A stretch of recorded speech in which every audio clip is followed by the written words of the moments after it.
મહેતા જેવો હાસ્યકાર, પત્ની પાગલખાનામાં દાખલ કરેલા. ધનસુખલાલ વળી ટિફિન લઈને જાય. કોકે કીધું કે તમારા પત્ની તો પાગલ છે, તમે શું ટિફિન લઈને જાઓ છો? ઓળખે છે તમને? ધનસુખલાલ કે કેમ ન ઓળખે? એટલા માણામાં વાટકાનો ઘા કરે ને મને જાંટી જાય. કરુણતા છે એમાં અને હાસ્ય છે. જો તો આના જીવન રમકડા રમવાની ઉંમરે તો ચાર્લી ચેપ્લિન રમકડા વેચતો. કારણ કે જે સંવેદના પછી સુખદ હોય કે દુઃખદ, પણ જેનો અનુભવ કરાવવો હોય ને કલાકારને, એને પોતે તો અનુભવેલી હોવી જોઈએ. આપ ही રંગાએ બિના और न લાગે રંગ, પહેલે તો દીપક જલે પીછે જલે પતંગ. તો ઈ સંવેદના એને અનુભવેલી હોવી જોઈએ. ગીરના જંગલનું વર્ણન કરવું હોય તો ગીરમાં જઈને રહેવું પડે. બાણેજમાં, કનકાઈમાં, તુલસી શ્યામમાં રોકાવ, કમલેશ્વર ડેમ માથે રોકાવ જઈને.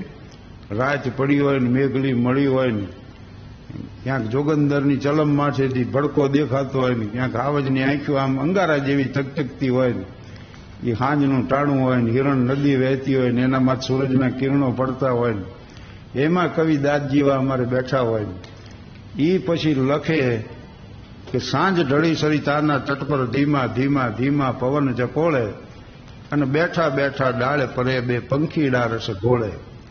જાતા જાતા એક નજર મીઠી સૂરજની થાતી, પાલવને સંકોરી સરિતા ઘૂંઘટમાં શરમાતી. ચાંચ ભૂલી ચકવાની ચકવીએ ડાળે કર્યું ચુંબન, પાન ખર્યું સરિતા જળમાં એના ગાલે પડ્યા ખંજર. તો આમ સાહિત્યનું સર્જન થાય છે.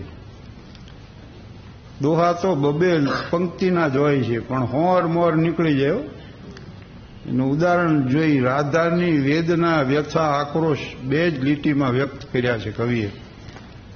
રાધા એમ કે છે કાગડાને કે કાળજો કાઢીને ભોંય ધરું લઈ કાગા ઉડી જા, માધવ બેઠા મેળીએ ઈ ભાળે એમ ખા.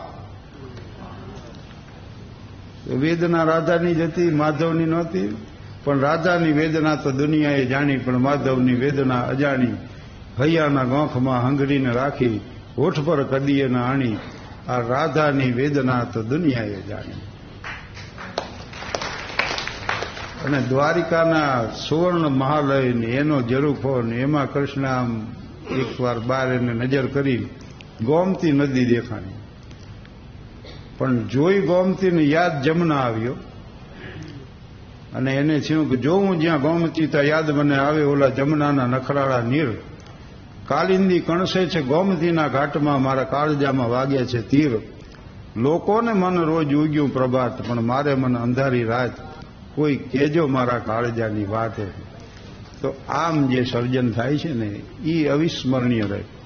માનવ જીવનના ચિરંતન ભાવો જેમાં સંકલિત હોય ને એ સાહિત્ય ટકે, બાકી બીજું વસરાઈ જાય. દાદાઓ દીકરી મને વાગડમાં દેજો એ હાલ્યો આવશે. દેશરે જાજો વીરા તમે પરદેશ જાજો, એક ન જાજો બેની બાર દેશરે ભરતરી. તો આ ટકી શકે છે. અને હવે તો ભાષા જ લુપ્ત થતી જાય છે એની ચિંતા શરૂ થઈ. સાહિત્યની ક્યાં વાત કરવી.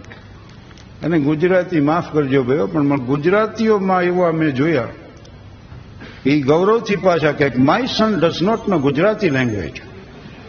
ત્યાં તો ઠરડા થઈ જાય પાછા. આવો ઇંગ્લિશ મીડિયમમાં ભણે બાબો એમ કે મારે એક આવો કાર્યક્રમ હતો, અને હું બોલું ને એ વળી એક ભાઈ એનું અંગ્રેજીમાં ભાષાંતર કરીને બાબાને સમજાવે. મને મંડ્યો વિક્ષેપ પડવા. ભાઈ આ રવા દો, અને આ અમે બોલીએ એનું ભાષાંતર ન થાય કે English is mighty language, I can translate whatever you speak. અમે લ્યો કરો. ગુડા સુધી કેશવાળી જાયદી ખજૂરની પેશી જેવો વાન, આણું વળીને આવેલ વહુવારોએ હામ હામી લાજ કાઢી એવી કાનહોરી. અને રમજમ રમજમ ઠમક દઈને કોઈક નટાવો પટમાં પડે એમ ઘોડો આવીને ઉભો રહ્યો. મને ગાનું ન થાય. મેં કીધું ભાઈ ન થાય, અમે એ કહી છીએ. પણ આ જળવાઈ રહે તો સારું. મારી વાત એટલી જ છે કે આ લોક સાહિત્ય એને રજૂ કરનાર કલાકારો આ જો પરંપરા આમ જળવાઈ રહેતી હોય તો આ સાંભળ્યા જેવું છે જ. આભાર.